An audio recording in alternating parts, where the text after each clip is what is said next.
ഒന്ന് സുഖപ്പെട്ട് ഇപ്പോൾ ഈ അധികാരങ്ങളെല്ലാം എന്നോട് ആവശ്യപ്പെട്ടപ്പോൾ ഞാൻ ഏറ്റെടുത്തു എന്ന് മാത്രമേ ഉള്ളൂ. നിങ്ങളെല്ലാവരും ദുആ ചെയ്യുക.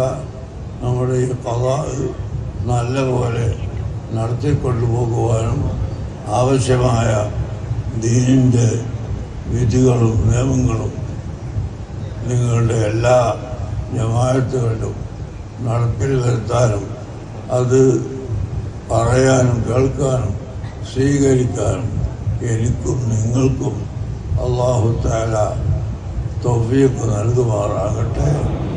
അല്ലാഹു തആല നമുക്കെല്ലാവർക്കും വളരെയധികം കാലം അല്ലാഹുവിൻ്റെ ദീനിന് ഖിദ്മത്ത് ചെയ്യാനുള്ള പരിശുദ്ധമായ ദീർഘായുസ്സ് നൽകുമാറാകട്ടെ. അല്ലാഹു നമ്മെ